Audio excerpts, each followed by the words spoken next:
I shouldn't have to spell it out, but we're now on to the part that makes the cleric such a magical class. It's their spells.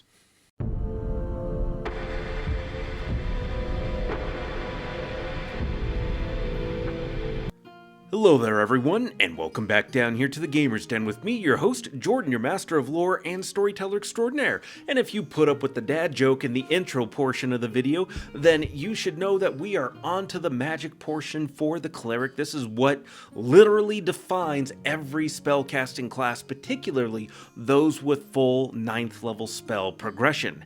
And that is their magic. This is where we are really going to hit the ground running and see what makes the cleric so powerful. Yes, the domain abilities can be incredible, and the bonus spells off those lists can also help to amplify everything the cleric can do. But this is really the meat and potatoes, the absolute crux of it. We are going to be delving through their magic, giving you a pretty good list of some of the best quality ones that you can find at each level, how they function, and try to put a little bit more emphasis on spells that really do not just offer the class a fair bit of power, but also gel with some of the other options that we've picked out so far. And I'll try to spend a little bit of time to point that out. But before we get into all of that, if you're new here to the channel, go on down there, hit the subscribe button, and become a regular member here at the Gamer's Den.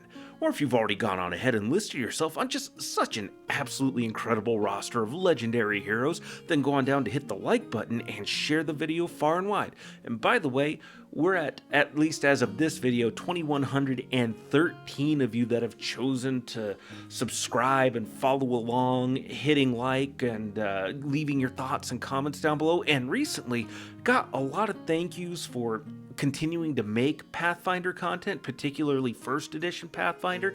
And absolutely, this is something I'm mainly doing as a hobby, out of joy for the game, and just because, you know, new players or even veteran players that don't really know much about these classes right off, just because, well, if you're like me, you could have gone like 8 years straight just playing different variations of fighter or maybe ranger, occasionally throwing in an oddball other class, but that means you also may not have tried a whole bunch, and so maybe you just want to branch out and try something new. Thank you so much, all of you, new veteran players and DMs alike, for coming along with me on this journey, and a particular shout out goes to all of you that have spent time pointing out places where I've made errors, either because I've been up too late, too sleep deprived to really thoroughly and properly read and then edit like I'm supposed to. Those of you who have pointed out when I've made mistakes and the editing overall, like the other day when the music was too loud. Thank you all so very much. It really does mean a lot. It makes me happy every time I see somebody say that I've helped. I absolutely cherish those moments. So thank you. You know, we have Devin Steed, Captain Crank, Gordon McInnes, several others that have been commenting recently. I just listed the 3 most familiar names off the top of my head. This is not meant to be a slight against anybody, but enough gushing out of me. Thank you all so very much. It's appreciated. Now we're actually going to start getting into things here, and I'll try to go kind of quick with it while still sticking to everything I talked about earlier with trying to point out where things are going to mesh particularly nicely with our choices so far. Now, starting things off with 0 level spells, we have 2 in 1, Detect and Read Magic.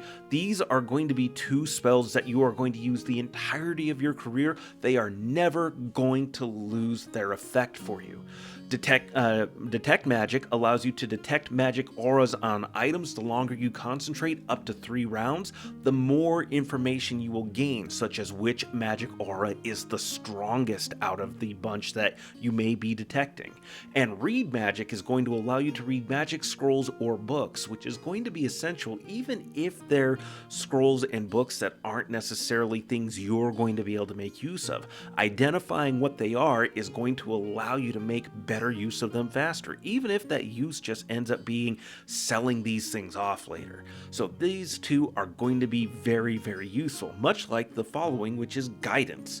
Touch target creature to grant a +1 competence bonus to a single attack roll, saving throw, or skill check. Now, all three of those, you're going to be doing those all the time, and given that these orisons are level 0 spells, you're going to be able to get frequent use out of this. Pretty often, actually. I mean, nobody's ever going to complain about, oh no, I got a +1 competence bonus on a skill check. Sometimes that 1 point can help tilt the scales even more in your favor. So it's something to keep in mind. It's something you can just make regular use of, even to the highest levels of your career. Then we have resistance. This grants a +1 resistance bonus on saves for 1 minute. Can be made permanent via permanency, which again, that's actually pretty nice there, that last one there. Getting that resistance bonus in, so this means that it is going to be replaced by Cloaks of Resistance, as an example, which could be giving a +1, 2, 3, 4, 5 resistance bonus to all of your saves. But if that were to somehow be suppressed or destroyed, you could still have this on in place too, potentially, depending. So it's something worth considering, but it is going to be replaced in a lot of situations overall, so its use will fall off.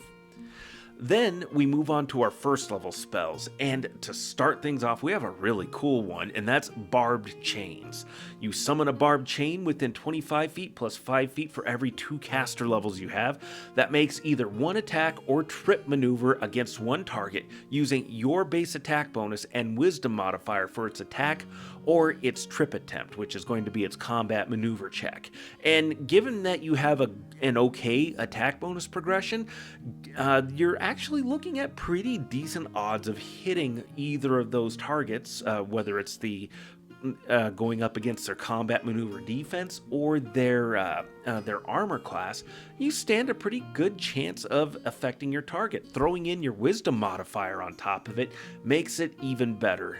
Now, on success, the target must make a will save or be shaken for 1d4 rounds, which is a great benefit to have here, and is actually the primary benefit that you're going to be looking at overall, because regardless of whether it's a regular attack or the actual trip maneuver, if they also fail that save, I mean, that is going to be awesome. They could potentially be prone and shaken, which I believe applies a -2 to like attacks, skill checks, and I want to say saving throws, but I don't think that's necessarily right.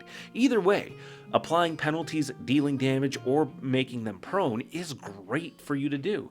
You also summon an additional chain every 3 levels after first, maxing out at 4 chains when you hit 10th level, which will help to keep this relatively relevant overall for a good chunk of your game.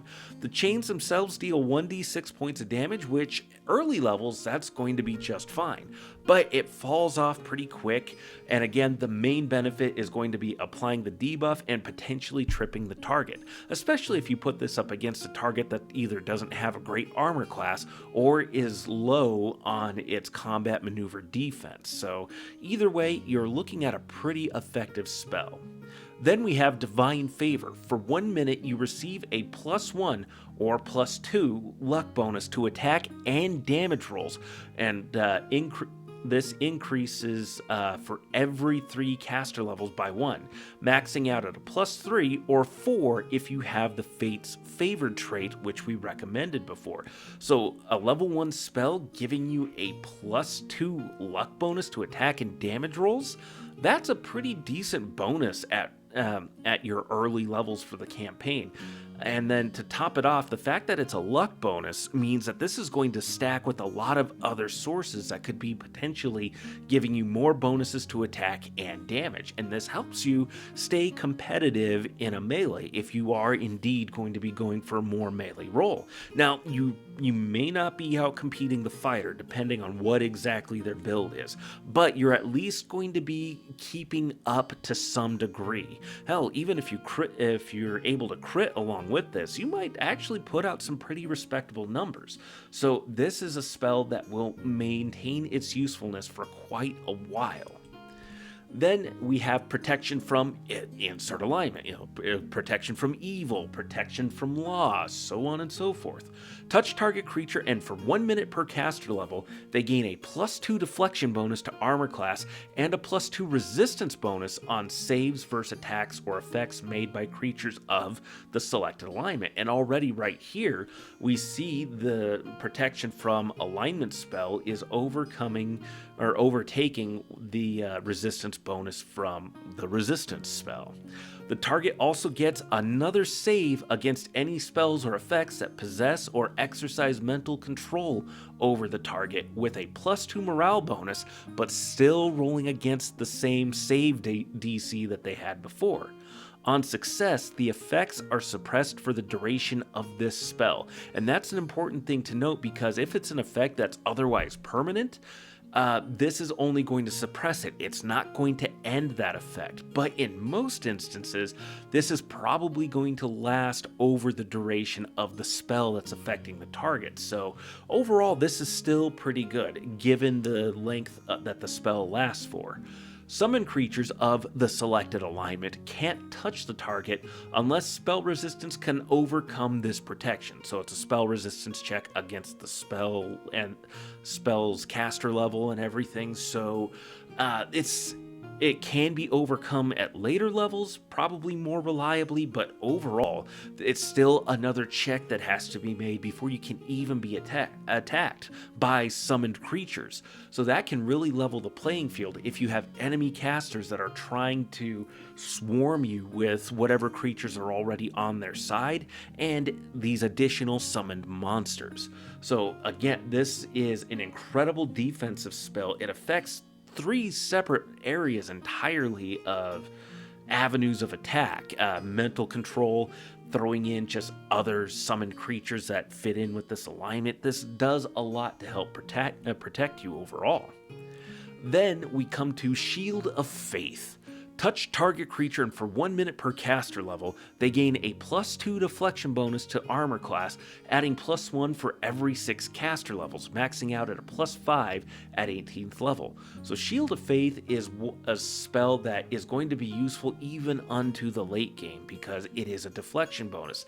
However, I will say, towards the later parts of the game, you may not be preparing this spell all that often because you may already end up with a Ring of Protection that provides a pretty significant deflection bonus. If it's a +3, +4, then you can probably get away with not casting this for 9 times out of 10 combats. 9 out of 10 combats overall there. So, but it's also a spell though that never really fully uses its usefulness. It just doesn't become quite as necessary to have prepared, if that makes any sense. Feel free to ask me for clarification down below if I talked in too many circles. Then we have something that is going to mesh with our feat selection for this build overall, and that's of course Summon Monster 1. It has a range of 25 feet plus 5 feet every 2 caster levels, and you summon 1 creature that stays for 1 round per caster level. The Celestial Eagle or Celestial Pony will be your best options overall. Both will have Smite Evil or Good if you decide to go with their evil counterparts, if you're going with the Infernal and the like. But overall, though, the fact that the Summon Good monster feat allows you to get Celestial Eagles or Celestial creatures of any sort, which is going to add other layers of buffs to them overall and give them a smiting option, that's just absolutely great. And considering that you're going to probably, in most campaigns, be coming up against evil aligned creatures overall, these are probably going to pay off pretty readily, pretty consistently throughout any number of different kinds of campaigns.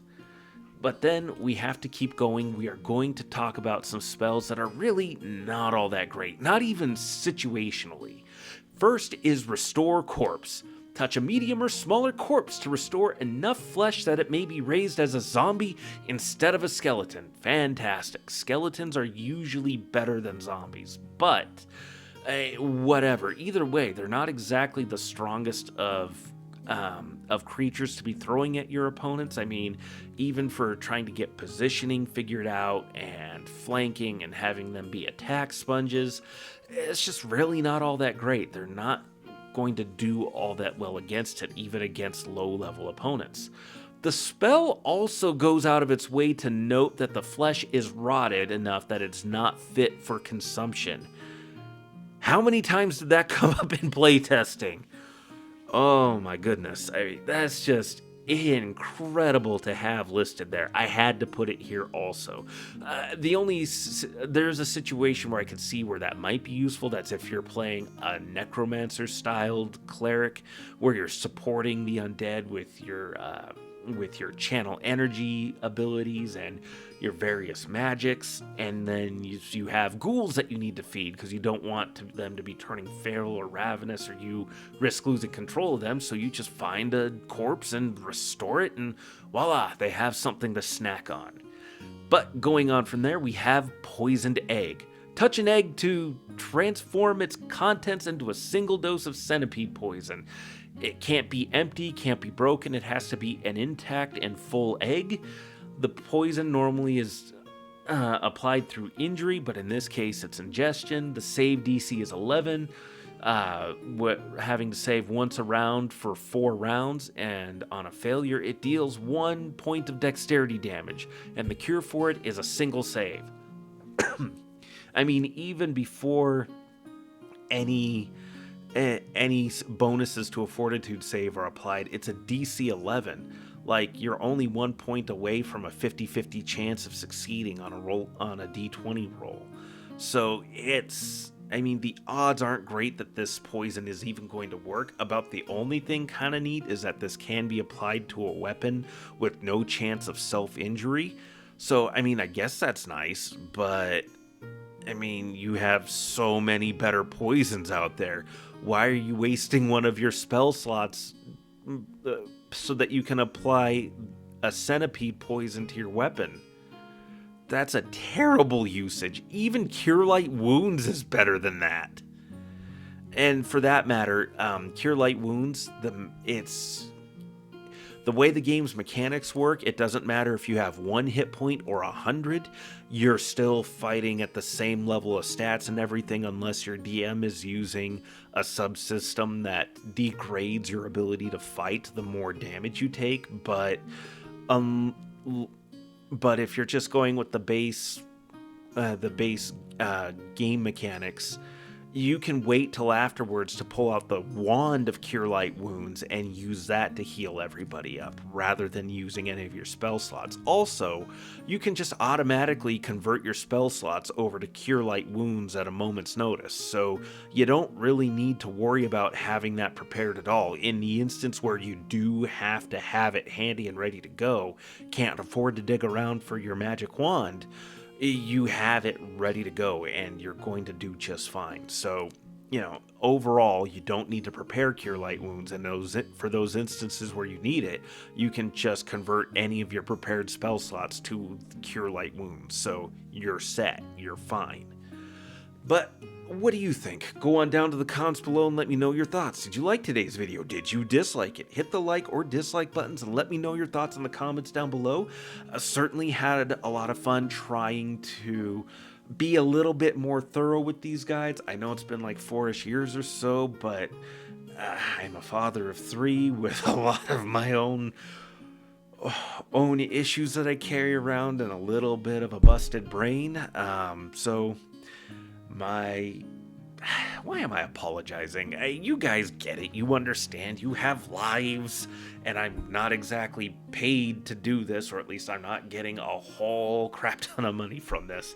I am probably going to cut this out. I hope I remember, and if I don't, I hope some part of me remembers enough to make fun of me afterwards. Thank you all so very much for your time. Good gaming to you all, and you all have yourselves a good night.